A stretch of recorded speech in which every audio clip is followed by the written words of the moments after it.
Hello, this is the Watchdog, and welcome back to Fun with Watches. If watches weren't fun, you'd only need one. Today we're going to review the Bnvldya BD1003 dive style watch. Let's start out with the wrist check. I'm wearing this Chronos L6015, and Greg was wearing my Corjo 2010. Groka read God Emperor of Dune and said, "What a ripoff. Leto II looks just like Jabba the Hutt." I told him that the God Emperor book was published in 1981, 2 years before Return of the Jedi. Grogu said maybe Frank Herbert used a spice to be prescient and saw what Jabba looked like. All right, let's take a look at this watch. It comes in a fairly nice box, especially considering the price of this watch. And it's a Bnvldya. At least I think that's how you pronounce it. If anybody's an expert on Bnvldya, you can correct me if I'm wrong. But here it is. It comes on this nice pillow. And we have the instructions, and that's about it. But here's the watch. And this watch is currently $20 on Amazon.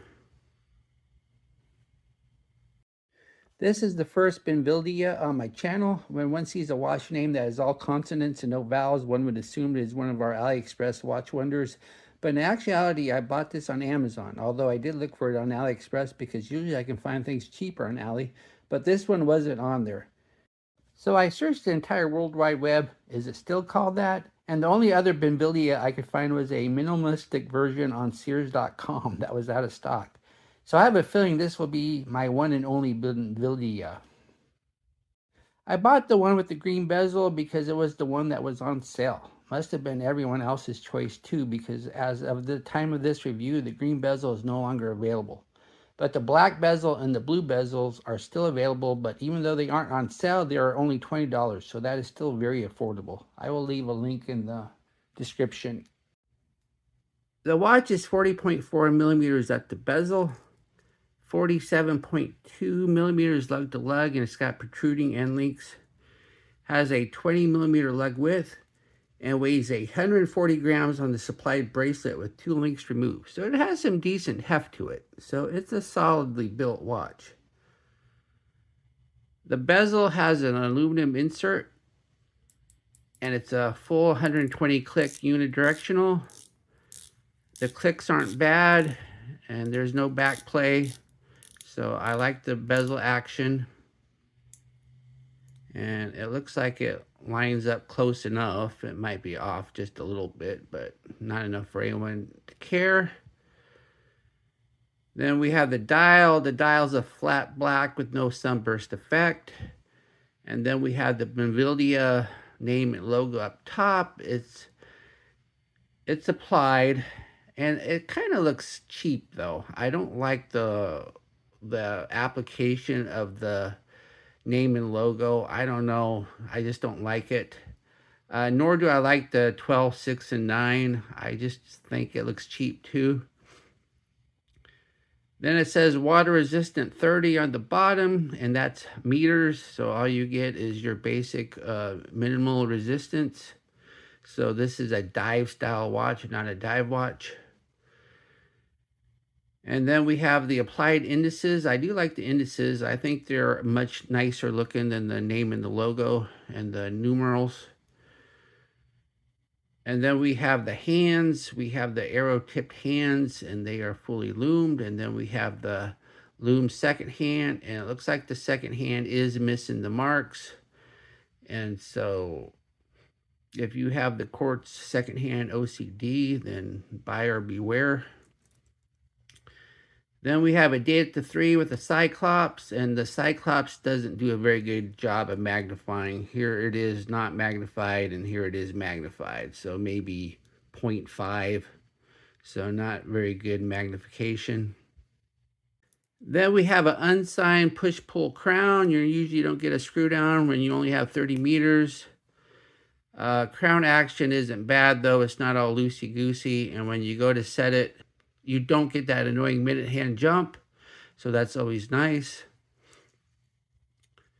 Then we have a flat mineral glass crystal. You don't get sapphire on a $20 watch. If you look at the ads, it says Swiss glass, whatever that means. I don't think I've ever heard that term before.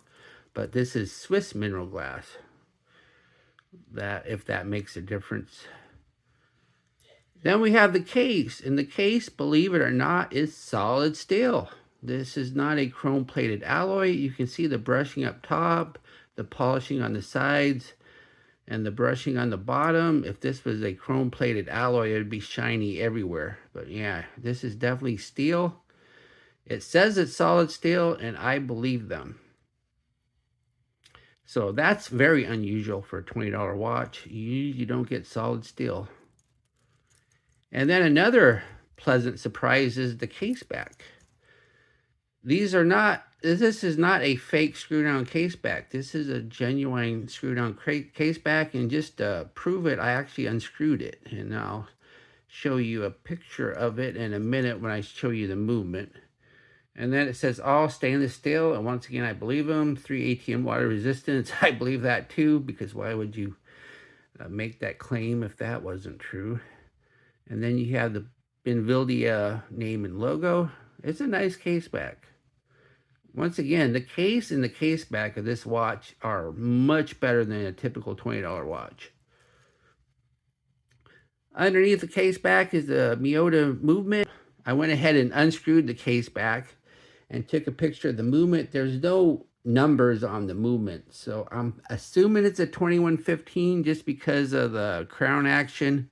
It doesn't seem to be the worst Miyota you can get. So, but yeah, I've been happy with the movement, other than the fact that the second hand misses the marks, but that's not the movement's fault. That's just when they put the hand on. Then we have the bracelet. The bracelet has solid end links, not hollow. That's another surprise on a $20 watch. Then we have a 3-link style bracelet, and this time the middle's brushed, the center links are brushed, and the outer links are polished. It's usually the other way around. So that's just kind of a nice, something different. And then we have push pin adjusters, not screw pins. And I'm perfectly happy with push pins.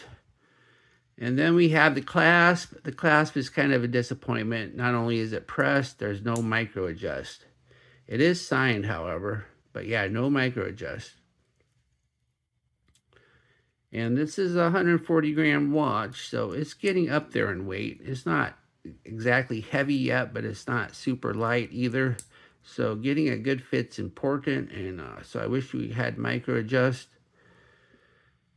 Then also, if you decide you want to change the clasp, see how these end links here are kind of inverted in? This clasp is actually, it's 17 millimeters between the clasp where it goes in. So good luck trying to find one. I guess you could find an 18 millimeter and have a little gap there. It probably wouldn't be a big deal.